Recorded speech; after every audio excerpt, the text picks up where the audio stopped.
experienced clients who have been held hostage by certain solutions. And I mostly see it, honestly, when we're looking at very vertical specific solutions.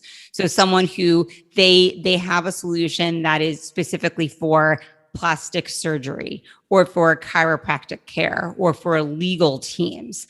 And it's very, very niche. And it's, and yes, and they come to us sometimes and say, well, we ended this license and now, but this company owns our website. Welcome to the B2B Lead Gen Podcast, your weekly audio masterclass on converting leads to revenue. I'm your host, Eric Schwartzman, author of The Digital Pivot. Let's do this. Jen Spencer is Chief Revenue Officer at Smartbug, which recently published a benchmarking report on the convergence of inbound marketing and revenue operations. It's a survey of 200 plus revenue leaders and includes actionable insights on how best to adapt to these trends. Jen, welcome. Thank you. Thanks for having me. And I'm excited to share details about the report with you. I'm excited to hear about it. In this episode, what kind of apps are most businesses using and how will that change moving forward? How important is integrated technology to most companies? And why cross-functional collaboration is the new competitive advantage? All that and more with our guest, Jen Spencer, after this. We're here with Jen Spencer. She is the Chief Revenue Officer at Smartbug. Just to set it up, Jen, for those who aren't familiar, what is revenue operations? Revenue operations is really the processes and the systems and the people that unite that customer lifecycle journey. So we think about someone being a stranger to your organization and they come in through marketing efforts. Sales is converting that stranger into more of a friend and becoming a customer. And then customer success teams are supporting those customers and then growing those customers and driving additional revenue from them. Rev Ops encompasses all of those elements. I remember one time I was at a party and I told someone that, because I used to be a chief revenue officer as well. And I told someone I'm a chief revenue officer and they thought I was an accountant. Oh yeah. People confuse it, right? Yeah. Yep. Absolutely. Absolutely. I love being a CRO. I love sitting in this seat, getting to work with these types of teams. I love the fact that the collective marketing and sales and technology community and customer success communities have been like moving. They've been moving in this direction. I've been watching it over the last 5 to 10 years, and I feel like we're finally at this boiling point. And that's why it was just so exciting to be able to get inputs from so many revenue leaders and understand what they've been through, and then piece apart. Well, where do we still have room to improve and how do we get there? And is it through people, through process, through technology? So it's an exciting time. So your company Smartbug did a survey of people in revenue operations, marketing, sales, and customer success. Mm-hmm. What was the survey and what did you learn from it? The survey was really about where revenue operations and inbound collide. And the reason why we looked at it through the frame of inbound and revenue operations is because Smartbug Media, we're an intelligent inbound marketing agency. So we eat, sleep, and breathe this idea of inbound marketing.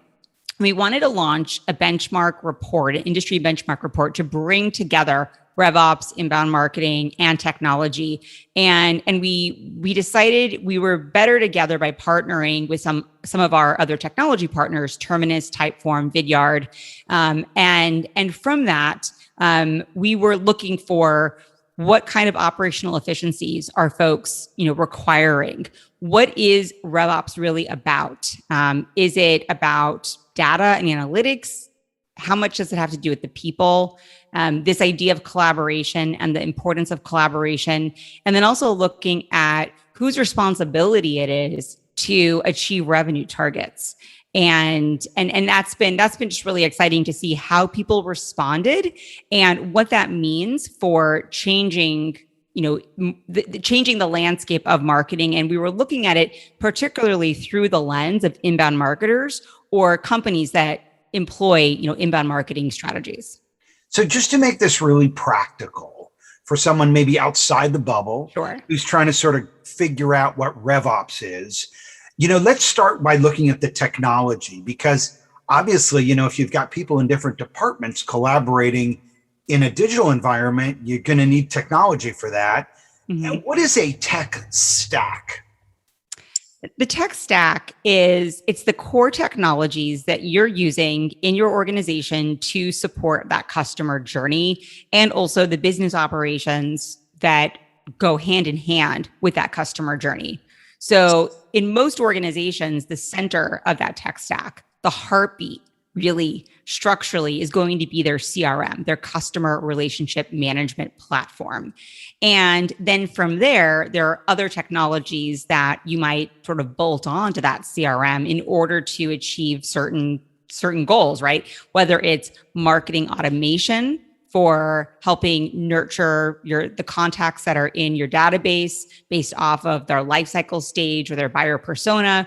It might be sales enablement or sales sales automation. So to really give your sales reps more power and tools, account management for those customer teams and customer happiness, all the way through to quoting software, billing software, invoicing software, and ERPs and deliveries tools that you might use in rounding out your business. So when I think about having all these different tools to serve different people in the organization, to me, it says enterprise, or at least mid-size, a significant business doing 500 million plus a year.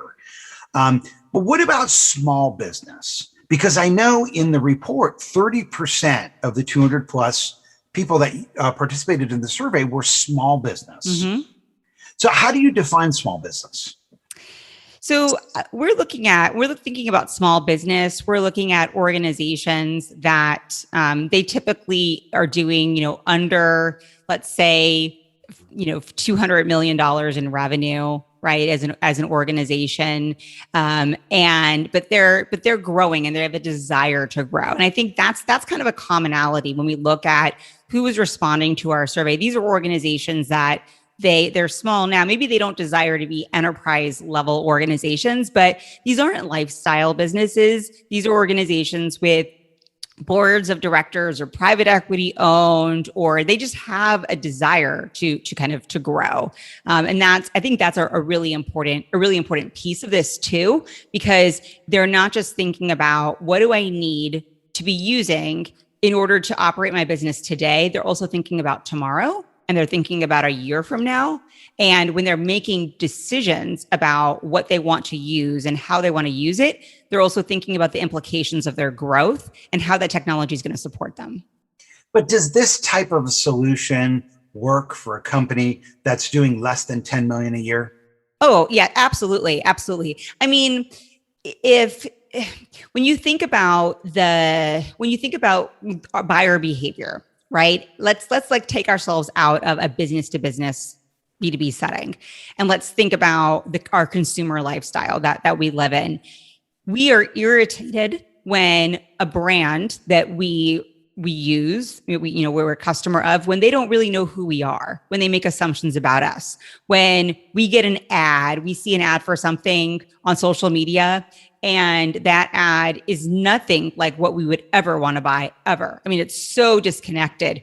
What do? We screenshot it and we share it on Instagram or Twitter and we mock it, right? We have these very high expectations for brands to know who we are.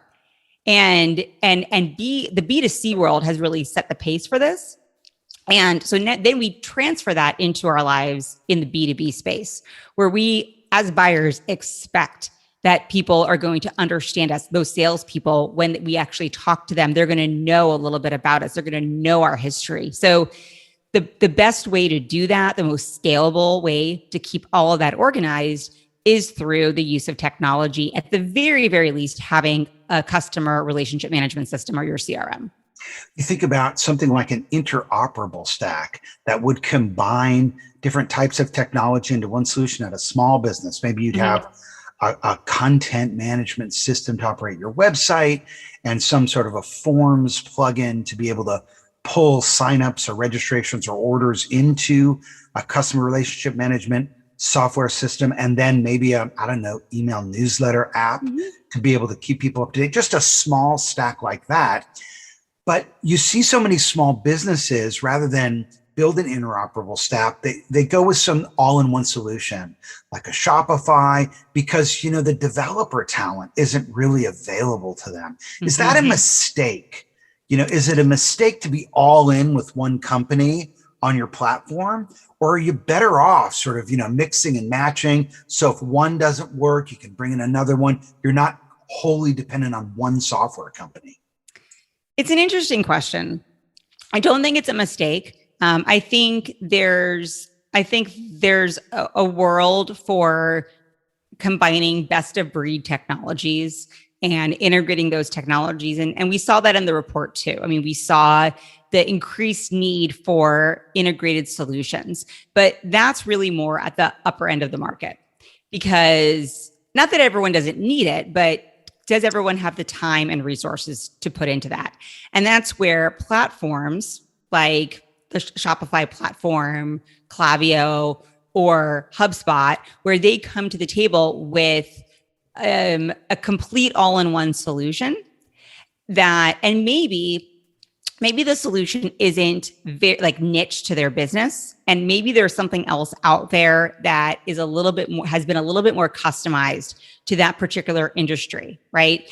And that happens. But then you're, as a business owner, or as an operator, you're then having to look at how those systems will connect. And what we see, like by and large, is when people start piecing together systems, they don't connect them well, they're inefficient, they're ending up spending a lot more time trying to keep things connected with this cobbled together solution.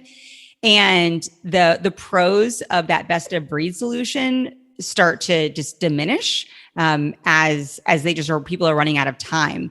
And that's where the platform type of solution is actually much more attractive, to a smaller business, especially if that platform allows for growth and also allows for other connectivity, so that if that you outgrow certain aspects of that platform, that you can then bolt on something that you really need. So you want to make sure that if you go that platform route and you are concerned that you might outgrow certain elements, that you still will have the ability to add something later down the line. But it's much more, for me, it's much more effective. It's like you get it right out of the box, right? It's like opening this thing up and you're like, wow, everything that I need, like the core for my core business, is all here in one place.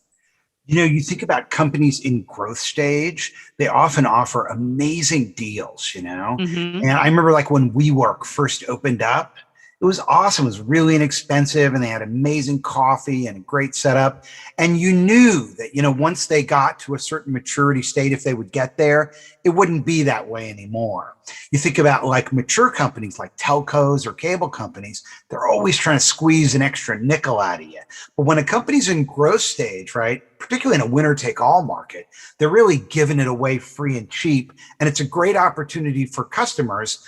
I wonder, if you look at a lot of these closed systems now that are serving small business, I'm thinking about, I don't know, the food delivery apps as an Mm-hmm. example, or even Upwork that is used by a lot of freelancers in the development space. They retain the customer information. Shopify doesn't do that. Shopify gives you your customer data.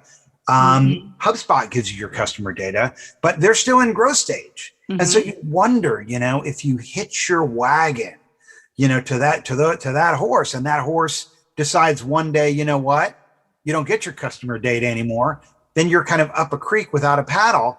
And if you think about like Facebook or LinkedIn or any of these guys early on when they were growing, you could get email addresses, you could get all your contacts information. You can't get it anymore. And it seems like small businesses starting to wake up to that they want to retain the customer data. Do you think that having an interoperable stack protects you in any way from having access to your customer data, particularly if it's maybe anchored by open source?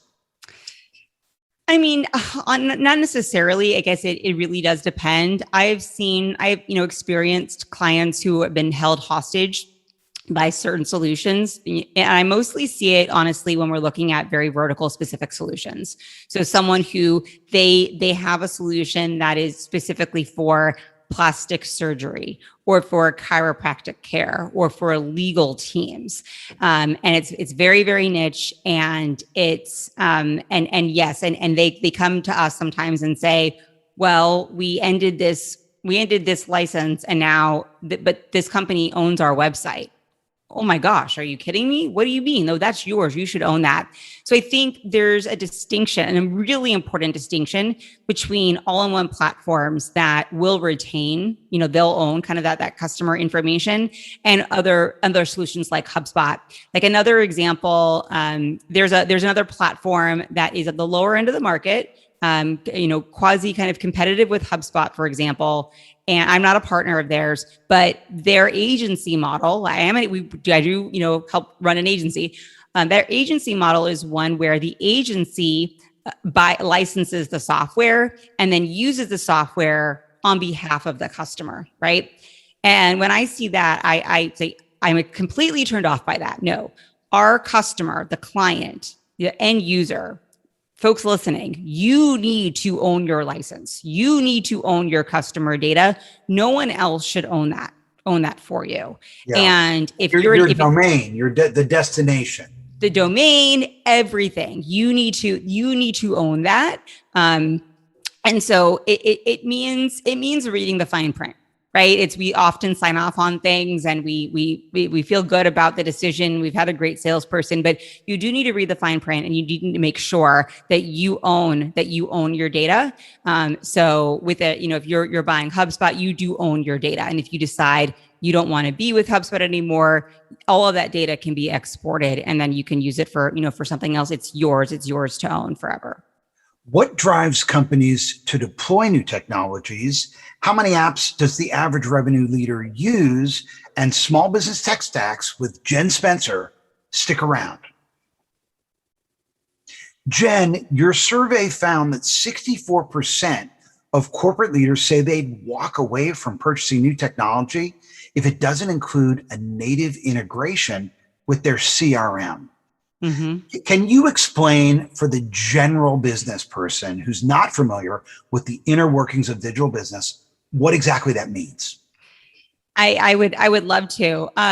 So when you're using your customer relationship management, your CRM, that platform, and you see you can potentially integrate that platform with another solution, meaning you're going to have certain data points that might pass through maybe from one to another, or maybe back and forth. It might be unilateral or it could be bilateral. And most people are looking for bilateral communication. You update something in one system, it gets reflected in another, and vice versa, right? So there are technologies that have things that are native, that are sort of out of the box. So within that application, you're right there, and you can typically click a button, and there's going to be a couple of things you're going to configure. You want to match property A to property number 1, property B to property number 2, right? Looking at those platforms. And it's very, very simple, very effective. That's what people are looking for. What they're becoming more and more disillusioned by is this idea of, well, you could use this webhook, or you could connect to our API, or you can use Zapier, or any other kind of solution to integrate. And once you have to go that route, now things become more complex. Now you're involving a third-party platform. Now you need additional attention. Now there's something else that can break. And the reason why we saw so many leaders saying like it's not worth it to them, it's because they've experienced that pain. They've lived through it where they thought, well, this is going to be easy. These tools are going to talk to each other, but the onus is on you as the end user to make it happen, as opposed to a native integration where those two entities, those two technology companies have been collaborating together. They've identified, hey, there's market opportunity. Let's go partner together and make this work really, really well for our customer so that they don't have to stress out about it. And that's really the difference between the native integrations and other integrations that folks are starting to recognize are just not a fit for them as they're trying to scale their smaller business. So looking at tech stacks, the report found that just over half of the 200 revenue leaders surveyed said they have 2 to 5 integrations running with their CRM. 21% have 6 to 10 integrations running, and 13% have 11 plus integrations tied to their CRM. What do you see happening here from a trend standpoint? More consolidation or more solution sprawl? It's we're always going to see more solution sprawl. I think we'll see. It's interesting. There's always going to be kind of both happening at the same time, because as companies are launching different kind of products, larger companies can come in, gobble those up, kind of absorb them, and make them part of a platform. So there's a real push especially in the marketing and sales technology space to be a platform, to be that one system of record for an organization. But even as that consolidation happens, guess what? People keep dreaming, and they keep building, and they keep creating, new tools, which is exciting. And that's what makes marketing technology and Rev Ops, this is what makes it so awesome. So they're going to continue to be kind of creating that. So I think it's always going to ebb and flow. I think as we consolidate some, it's going to just continue to sprawl in other ways. But the trick is going to be, how do you make sure, if you are one of those ancillary technologies, how do you make sure that you're going to be so embedded in that core platform that it makes it easy for that user? And those that can't make it easy, those are the ones that are going to disappear, and they'll end up just being, consolidated as part of a larger platform. Are you guys HubSpot partners? We are. We're a HubSpot elite partner. The highest rated and highest awarded in the ecosystem, the HubSpot ecosystem. How does HubSpot stack up against Salesforce? Oh my goodness. HubSpot has come leaps and bounds in the last few years, and it's really exciting to see. I've been using HubSpot's CRM and sales solutions for the last about 6 years or so. And it's safe to say that today, and especially with the recent announcement of Operations Hub, they truly have an enterprise grade CRM. So HubSpot always had, from the second they really launched the CRM and Sales Hub, it was always, for a small business, very, very competitive with Salesforce. Today, we are seeing mid-market and early enterprise size organizations moving from Salesforce to HubSpot, particularly because of the ease of use. And we've been talking about technology, which is great, right? But the thing is that people have to use this technology. So you can purchase the best technology on the planet, but if your team doesn't adopt it, if they don't embrace it, if they don't use it on a regular basis, and if your team is unable to extract the benefits of it, then it's a waste of time and it's a waste of money. And that's where HubSpot's had a leg up, because they get into the system. It's very intuitive. People feel like they can breathe in it, and their reps are enjoying using it. And it's been really fun to see. So, we're talking largely about front of the house software, CRM software that's used to deal with customers and take orders and process orders and provide service and manage a sales pipeline. But, obviously at a mid-sized company or a manufacturer or an enterprise company, there's also the back of the house, right? There's enterprise resource planning software that deals with everything from, payroll accounting to, bill of materials to powering the robots on the manufacturing floor. And obviously, the holy grail at the enterprise would be to have both of those two systems talking to each other. I just wonder, with a system like HubSpot, they don't have an ERP, do they? They don't. But that's where integration is so important. So they don't have an ERP, and Or is but that they what do. that ops, what you were talking about, ops something? Well, the ops hub, the operations Yeah. hub is a component of that. But truly, before operations hub existed, we were still integrating ERPs with HubSpot CRM. We were already doing that. And what it Through an has allowed. API, through middleware, how are you doing that? Yeah, it's through the API. So, a few years back, HubSpot really doubled down on being a platform and recognizing that in order to really be an effective platform, that meant that they had to create an ecosystem where other technologies could easily connect to them, right? And so there was a lot of investment made behind the scenes. The front of house, the non-sexy stuff, right? Like not the stuff that gets the marketing and sales leaders all excited, but the stuff that gets the operations professionals, the finance leaders, the C-suite. Okay, like these are the inner workings of our organization. And this is something that Salesforce has done exceptionally well, right? I mean, it is hard to leave Salesforce because they've built an ecosystem and where people have hitched their wagon to Salesforce. These companies, these businesses, other technologies have, and they're solving. They might want to leave Salesforce for from a sales enablement perspective, but accounting and finance needs to stay on Salesforce because of other kind of technologies. And HubSpot's not quite got there yet, just because it's still early, and in that adoption.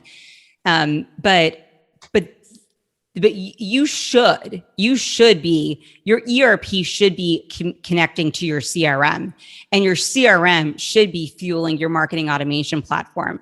So one of like a customer that kind of comes to mind that offers kind of custom solutions, design solutions for kitchens and bathrooms, they recognized, hey, in our ERP that we have, which was NetSuite, we have all this really interesting data that says things like here's the designer that was used, or here's the products, or here are the materials, all of these details that went into this project. And they wanted to pull that data into their CRM, be able to segment it, and then run marketing campaigns to specific segments of that customer base based off of the projects that were all stored in the ERP. And by integrating NetSuite with HubSpot, they're able to do that. So it takes some thought. It takes a lot of strategy and planning, and you don't just like open up the systems and start pressing buttons, right? You have to like kind of map it out. But once you map out that basic use case, then getting those technologies to communicate with each other isn't challenging, but you do need the help of a professional in order to do that, to connect those two different systems. Account-based marketing, RevOps KPIs, and cross-functional collaboration with Smartbug CRO Jen Spencer when we return. Jen, how does account-based marketing help sellers create a more unified customer experience?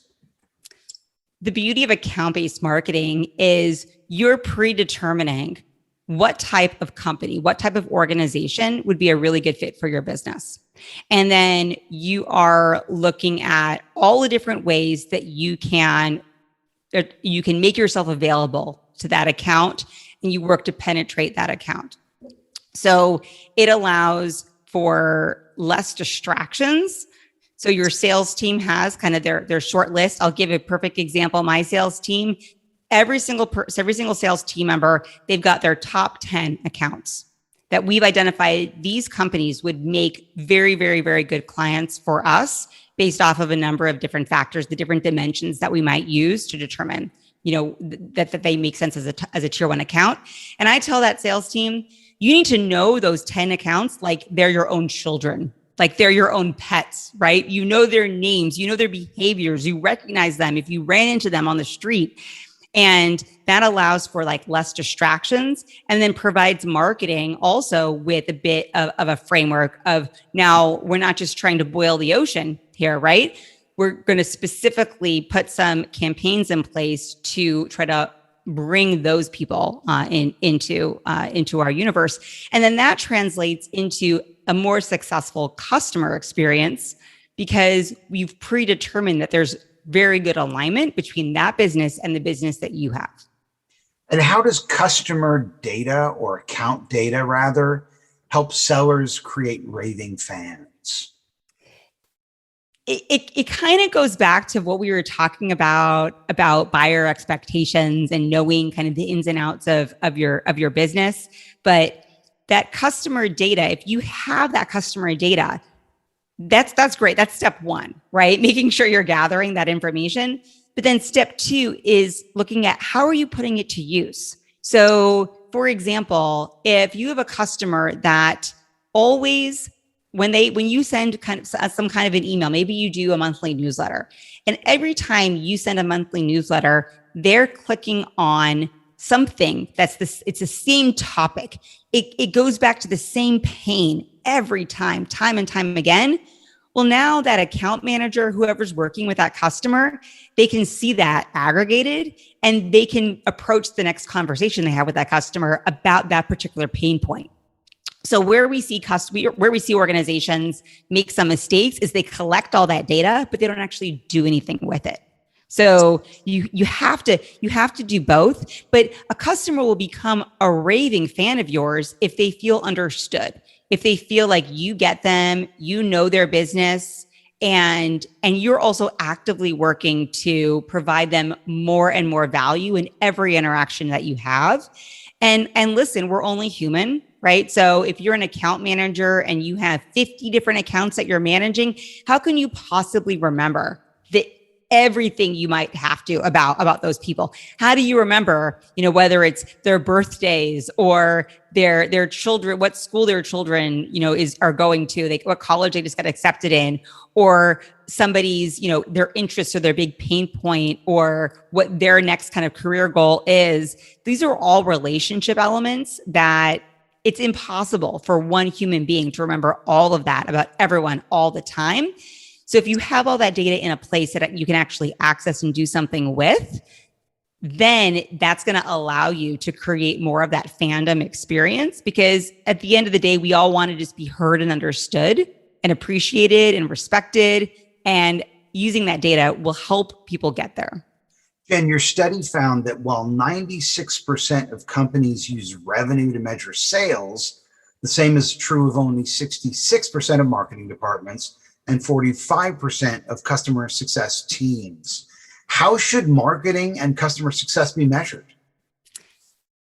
I believe that everyone plays a part in owning those revenue goals. Big surprise being a CRO, but I do have to say, I mean, it's a bit harder when you're in your smaller organization, right? It's not uncommon in an organization for there to be maybe one person on the marketing team, or maybe the customer success team doesn't really have the level of leadership that they really would need in order to truly own those revenue goals. That's not why they're there. So I think you do have to take a look at, what can be expected from you based off of the size of your organization. But I believe that marketing is responsible for driving pipeline for sales. And they do that through demand generation, and they do that through brand awareness and visibility. One is a bit harder to quantify than the other, right? It's harder to quantify brand visibility into kind of revenue pipeline goals. It's easier when you're focused on demand generation efforts. But that's where marketing technology and sales technology can really help with that attribution. So I believe that there should be a little bit of ownership of revenue from marketing teams. And then on the customer success side, for companies that if you have a recurring revenue business, maybe you're a software company where you're a SaaS, software as a service model, it becomes very easy to have customer success teams own the churn numbers and how sticky have you become with these customers, or any kind of upsells, cross sells, expansion opportunities that you have. They should be owning those numbers as well if you have the capacity in your organization. Jen, final question. Why is cross-functional collaboration so important in the modern enterprise? Cross-functional collaboration is critical because you're thinking about that customer journey and supporting that customer where they are. And you don't want your customer to be communicating with someone in the organization and have the left hand not know what the right hand is doing. So as a great example of this would be, let's say you have live chat on your website. If you have live chat on your website and I'm a current customer and I go to that live chat, that page, because I'm having a problem and I need help, I need support.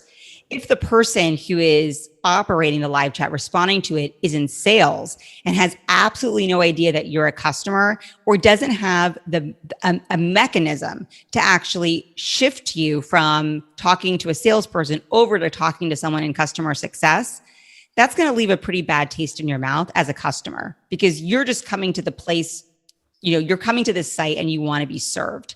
So it all goes back to putting the customer at the center of every decision you make, and kind of walking through these scenarios of what are the ways that customers engage with us, and how do we need to make sure that we're collaborating as a unified team, because probably the person owning live chat, maybe they're on your marketing team, and or you've got an SDR who's handling that, or vice versa, right? Maybe you've got support that's managing live chat, but what do you do with new sales inquiries and those opportunities? Everyone needs to be on the same page if you're in a customer facing role. And anyone in marketing, sales, or customer success, you're really in a customer facing role. You're not doing back office work. Jen Spencer, Chief Revenue Officer at Smartbug. How can people get a hold of you? You can find us online at smartbugmedia.com. I would love to connect with folks on LinkedIn. So just look up Jen Spencer at Smartbug and let me know when you connect with me. Let me know that you were listening to the show, so I have some context for how you came to find me. Well, thank you very much for joining us. I appreciate you taking the time. It was a very interesting discussion. Thank you. Thanks for having me. To master B2B lead generation, you can listen to the first chapter of my new book, The Digital Pivot, for free at digitalpivotbook.com.